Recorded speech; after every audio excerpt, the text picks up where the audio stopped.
What's up? How you doing? Here we are. Beautiful night tonight. Beautiful night. Just got back. We went out to eat. Nice restaurant, nice food. And now here we are. A little peace and quiet. I have some hot water here. And brand new tea. Brand new tea. Oliver Pluff and Company. Scottish breakfast tea. It says a toasty black tea, and it contains black tea leaves. So that's pretty much it. And this is what it looks like.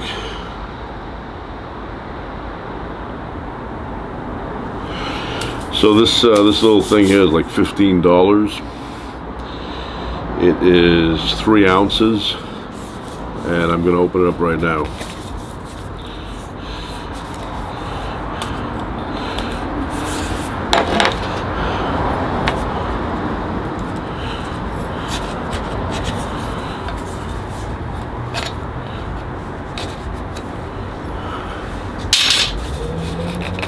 I'm gonna open it up right now.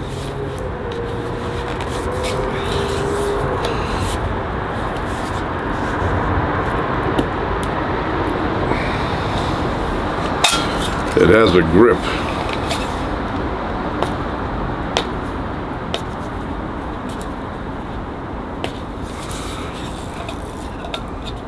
So better, you can't tamper with it easily, right?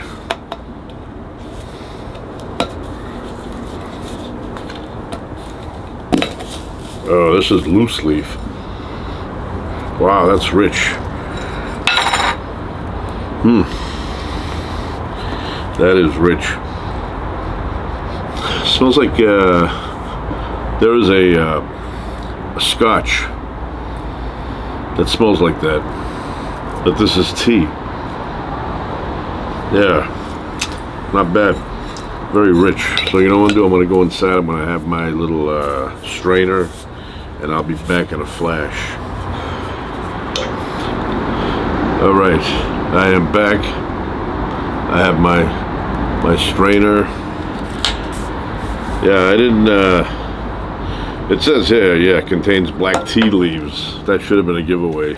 I didn't read it that closely. I thought it meant the bags themselves contain black tea. All right, so you know, I put a little bit extra.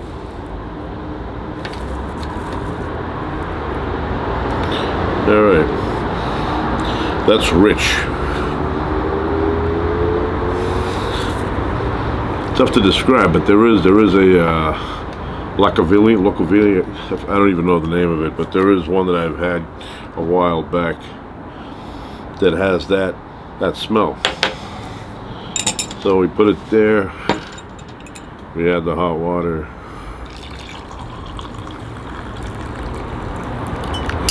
We let it sit 3, 4, 5 minutes. I've already added a little bit of sugar. Teaspoon for those that are curious.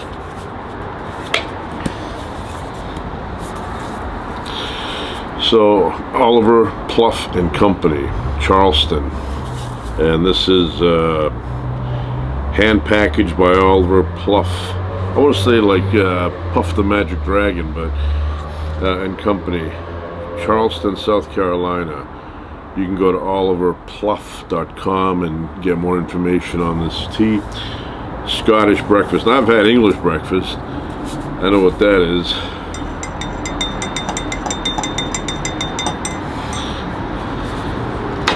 I'm a fan of tea, you know. I can't get enough. Can't get enough of the tea.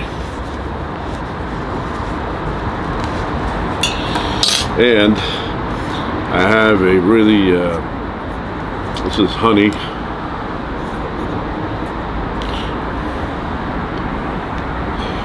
Haven't opened it yet. I just bought it.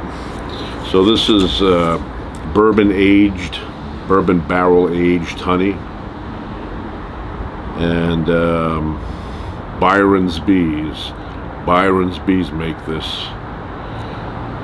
100% raw honey. So it's a native wildflower, bottled by hand. So there's a dude doing it by hand. And Encino, California.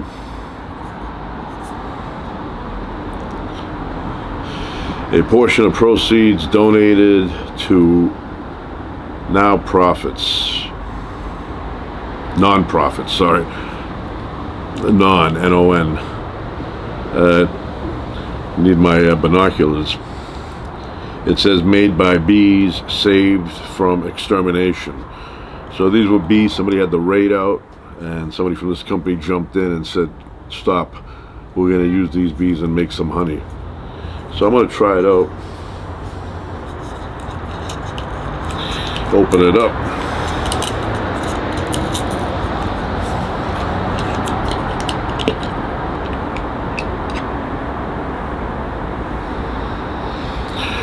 Nice. That's nice. So honey lasts forever. They found honey in Egypt in the tombs, and somebody said, let me taste that, and they tasted it, and they said it's still good and thousands of years old. So we're gonna try a little bit. It smells good though, very appealing.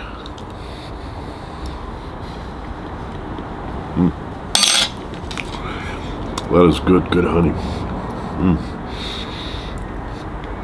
Delicious. Highly recommend this honey. Wow.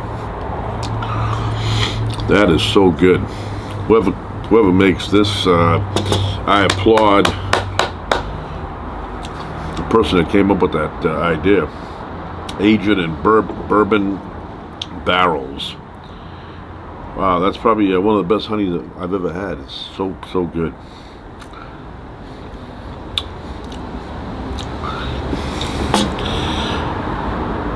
I think this was 12 bucks. I don't remember. I grabbed it. I didn't pay attention to the price, but I think it was $12 for this small amount. But it's worth it, you know. It's really good. You got to be careful with honey. You know, you eat too much of it too fast, it gives you that overwhelming feeling. And I'll tell you what happened. When I was a kid, we would go apple picking with my parents. I would go and had a station wagon back then. And we'd go to this place, very old farm, and they made their own honey there. They made their own honeycomb. And I was a big fan of honeycomb. I still am. And my father would get me, you know, something about that size honeycomb. And we'd get in the car to drive back home, and I would cut pieces of that honeycomb and eat it. At the beginning it would be so good, but at some point it was just overwhelming, and I would say to myself, I think I had a little bit too much, and then after a while you want a little bit more. But yeah, but this one here is so delicious.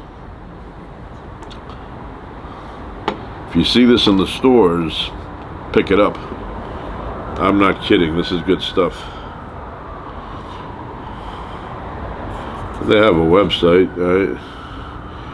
Very simple. Byron's with a Y, Byron's BYRONSBEE.com. BYRONSBEECO.com. Very good. Anyway, I think the tea's been soaking long enough.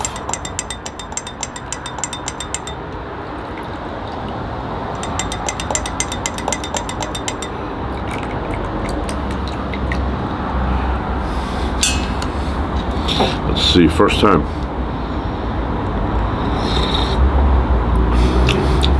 I like it. It doesn't taste like regular tea, which you don't expect it to. It tastes like that Scotch. Starts with an L. Lugendamer, or I don't know what. I know I've had it before though. Wow, that's good.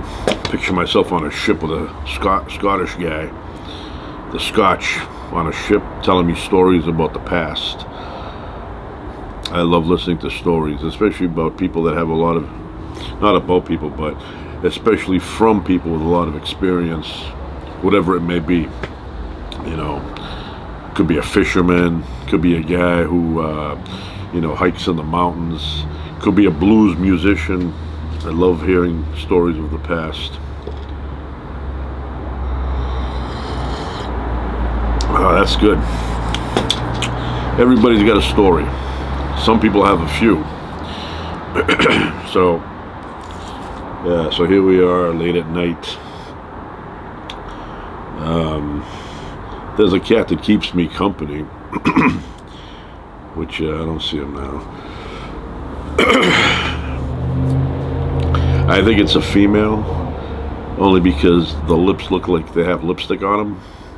I don't know, man cat doesn't have that look, but you never know.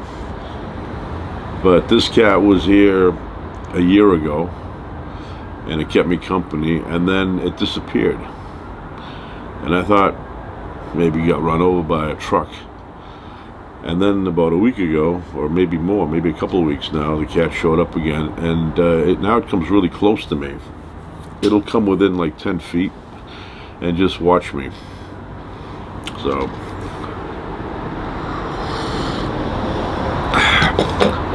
they're good company. Cats, dogs. I feel you get more attention from a dog in terms of companionship, but cats, they also provide something, that make you feel connected. They may not be like a dog, where a dog will come and run and jump on you if it hasn't seen you for like 20 minutes. Cats are different, but they do come to you. They do call out for you. When my cats want food, they will find me and they will do that meow thing and then walk a little bit and tell me, come follow me, put the food in, and then I follow them and give them a little food. I have one cat loves human food. The other two don't care much for it. They want their own cat stuff, their cat food. But one of them loves human food.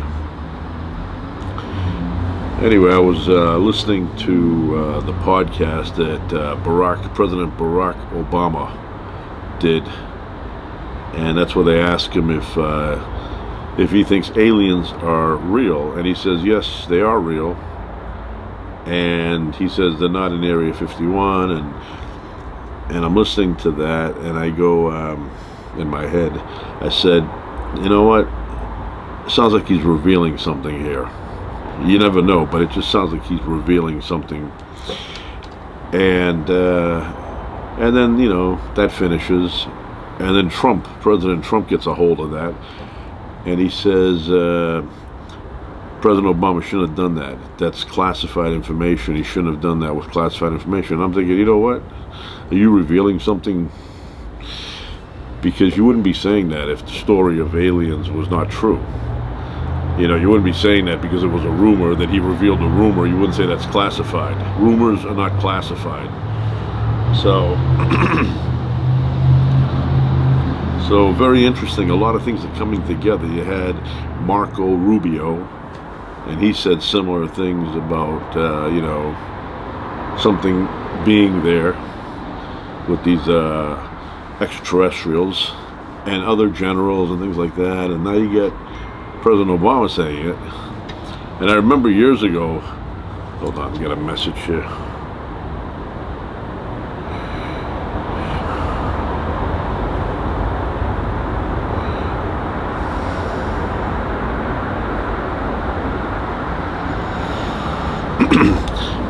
I remember years ago, Jimmy Kimmel. I keep wanting to say Kimball. I don't know if that's Kindergarten Cop. But I remember, I think it was Jimmy Kimmel, right? He asked President Obama, he said, he said, if I were president or something, the first thing I would do is I would check if the, Roswell or any of those stories were true. And he goes, did you do that? And I think he said he did, and he said he found nothing, and then he kind of joked around and said, at least that's what they tell us to say. And then all of a sudden, a few days ago, he says that they are real. And, you know, of course, if they misspeak a little bit, then they go, "Oh, I was just joking." But I don't know if he was just joking on that one. Because why would President Trump come out and say, you know, that he shouldn't have done that, you know, now, you know, that's classified. What's classified? The hoax? You guys are claiming, you know, I mean, the government's been claiming that's been a hoax since the beginning. Well, not since the beginning. At the beginning it was a little bit of a different story. And now all of a sudden, now it's classified. So I want to know what's classified, you know.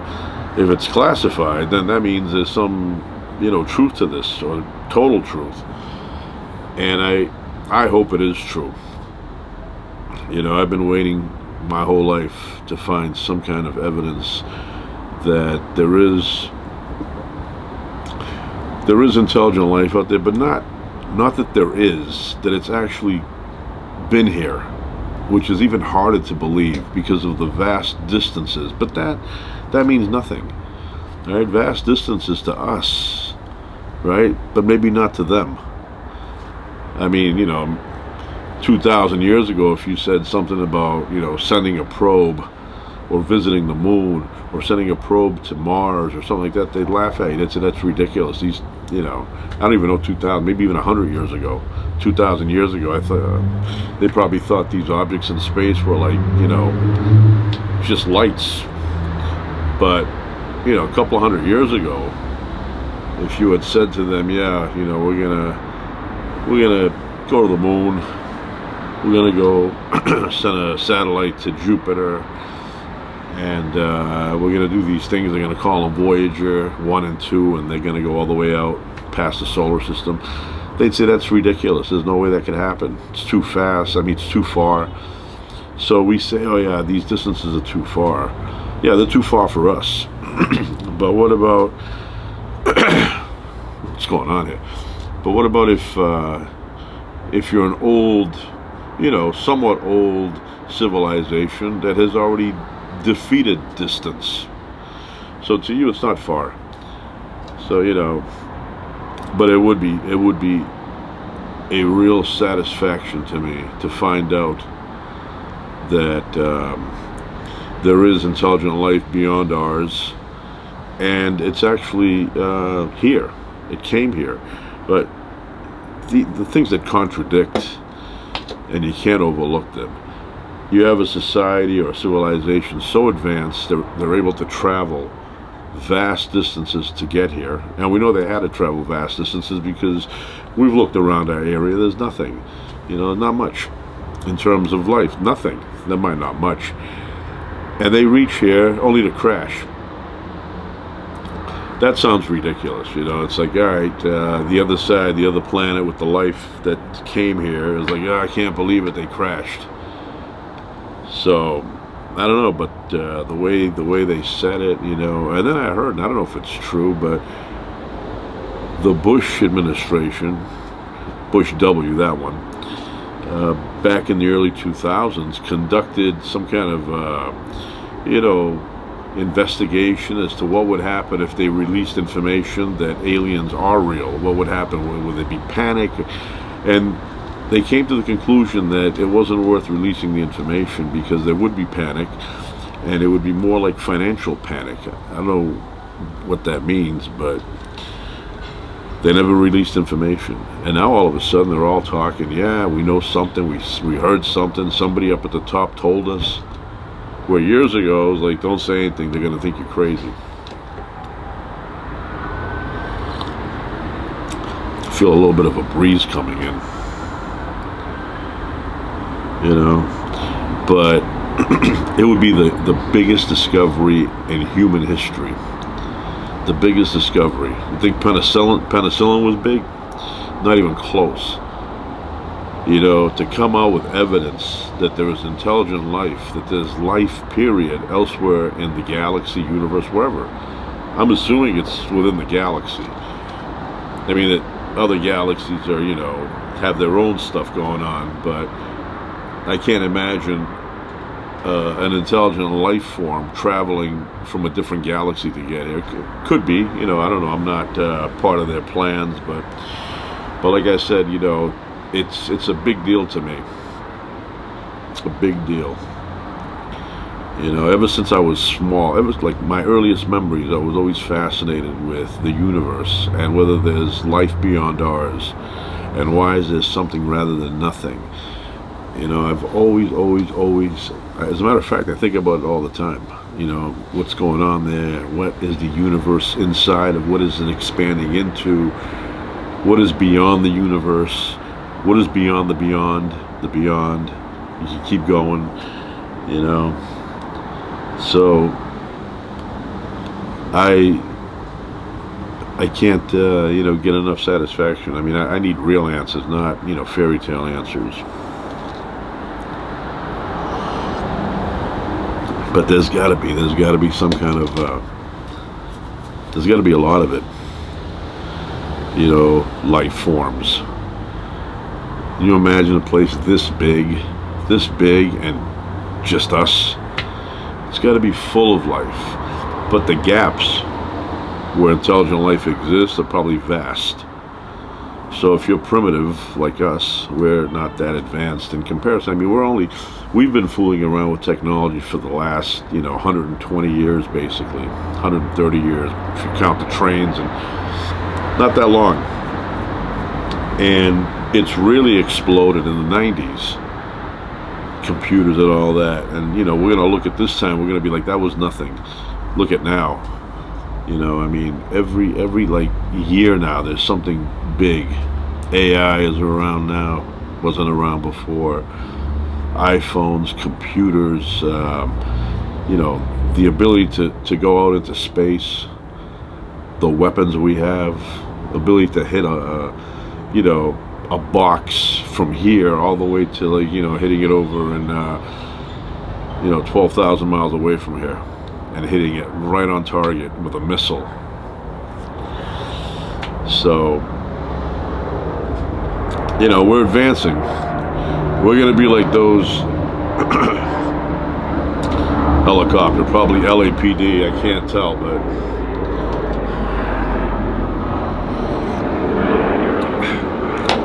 we're going to be like those science fiction movies, the creatures that, you know, are really advanced. Can you imagine humanity in 10,000 years? How sophisticated, unless there's a war, that could always disrupt things, you know, like some catastrophe hits us and puts us back into the Stone Age. But if it's minor stuff, little small setbacks, and then we go forward, I can't even imagine 500 years from now how advanced this place will be and how different it'll be. But imagine 10,000 years of human discovery, experimentation, innovation, all of that. It'll be a different place. You know, it'll be like a time machine and go forward 500 years and you won't recognize it. But we're a species going through, you know, the struggles, going through discoveries that, you know, occasionally we get. And it's interesting, you know, it's fascinating, but, you know, I'm always fascinated by the existence of matter, the existence of the universe. It's crazy. I look at the sky tonight and I can see Jupiter. The moon is a little tiny slither, a little crescent. Is it tomorrow? The new moon. Yeah, it's weird to me. Everything about our existence is weird. Here we are, you know, on the edge of the galaxy, in the middle of, you know, who knows what, inside of a huge universe, and who knows how many other realities exist. I don't mean universe, it's just totally different things that have nothing to do with the universe. You know, universe is just one style of reality. I'm sure there's others, and not just other universes, but other examples of reality. You know, this universe is these round balls floating, and they're not really floating either. A lot of people think they're floating. Everything is dropping. Everything is moving constantly. But the vastness of the universe doesn't allow you to hit anything. You're not going to hit bottom. But it's just weird. You know, you have all these spheres. Some of them are gas. Some of them are solid. They're rock. They're dirt. You know, and then you have us. We of the universe come to life, and because of us, the universe realizes that it's here. You know, really crazy. I feel like it's even stranger than we can even imagine. I mean, at some point, maybe, maybe not in my lifetime, but in somebody's lifetime, they're going to find out answers that explain a lot of this, and they're going to be blown away. But yeah, I can't wait for that new Steven Spielberg movie coming out. I don't know when it's coming out, in 2027. But it's one of those UFO type movies. Let me see here. Do an investigation on my iPhone. I see a big blizzard heading, or is there, the northeast.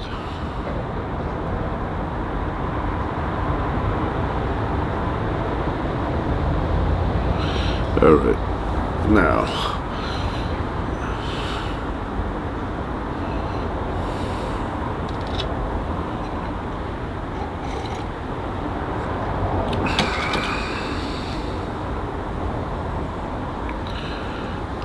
It's amazing. Anything you can think of, you put it in here and it pops up an answer.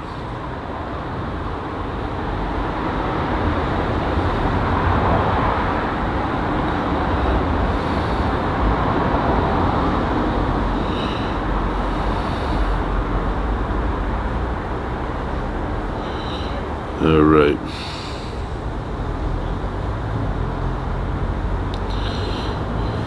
Steven Spielberg. Even the name Spielberg. I don't know if it's because I associate him with Hollywood, but even that sounds like somebody who makes fun movies or good movies.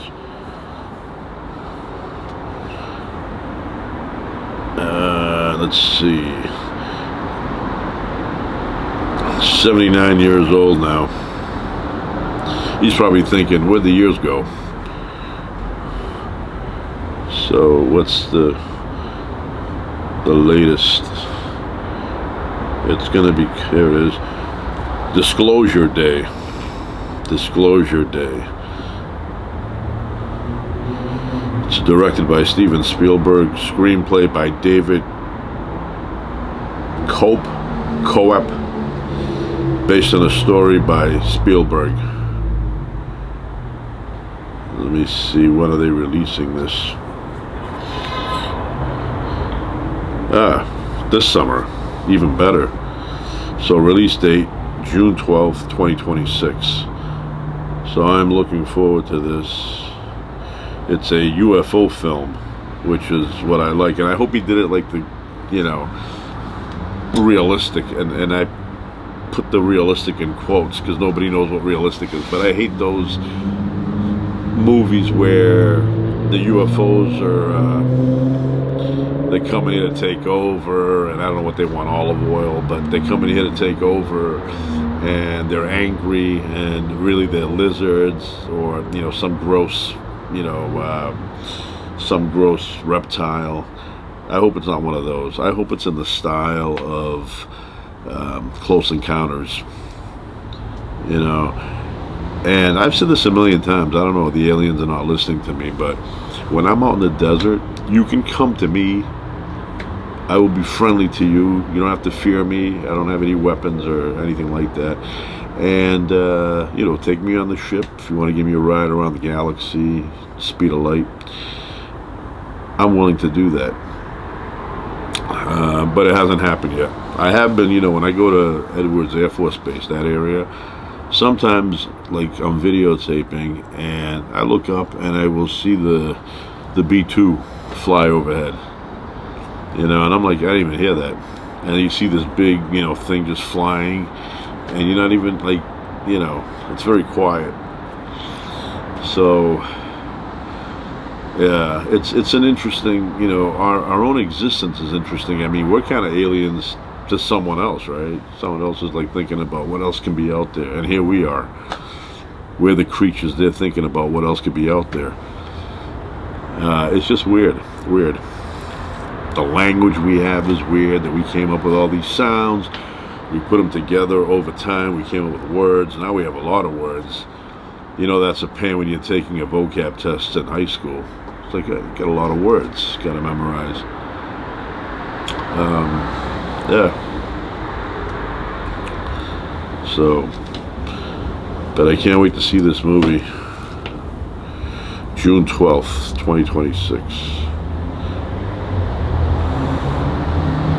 I don't recognize, I don't know who these people are. Emma Blunt is in it. Josh O'Connor. Colin Firth. Eve Hewson. Coleman Domingo. Wade Russell. I don't know any of them. I mean, if it said something like Charles Bronson, I would recognize it. I don't know.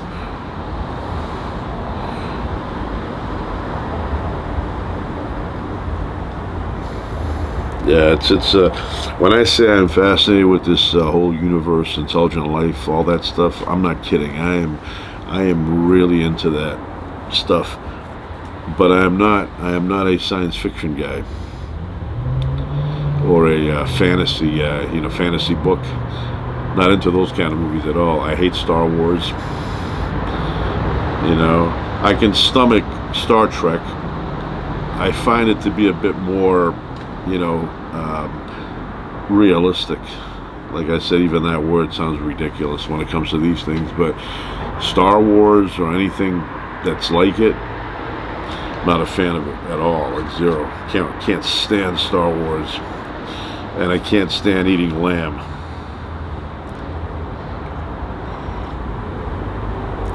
But if they make, and by the way, this is good tea, and the further down you go, the better it gets.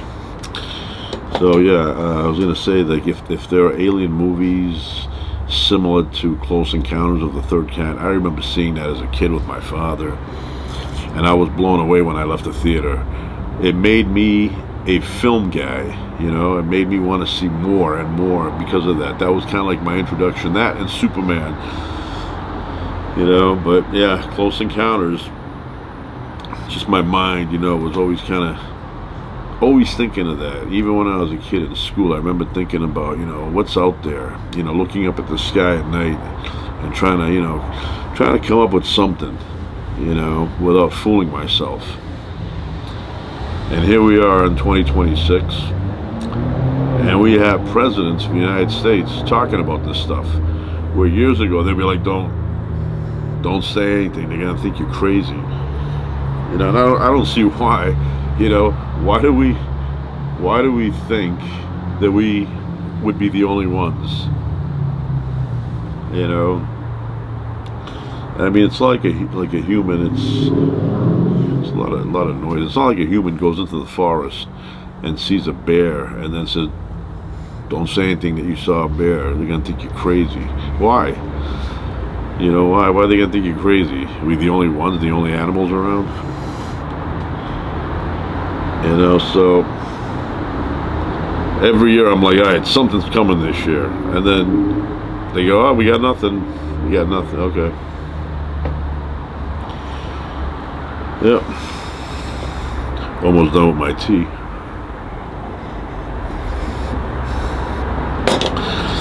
So we're going to wrap it up here. I may be back. Maybe not. You never know. But you see this tea, buy it. Buy it, buy it. You're going to see what I'm talking about. It's delicious. Bourbon barrel-aged honey. Byron's Bee Company. A lot of bees and a BBB, bourbon barrel, Byron.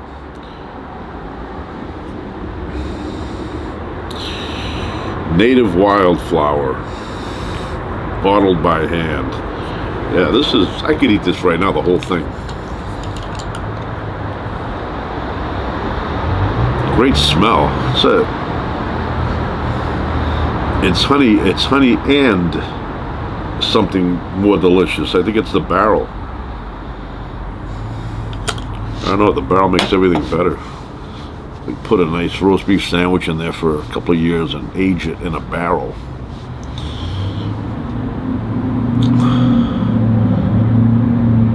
All right. That's it for now. Ciao.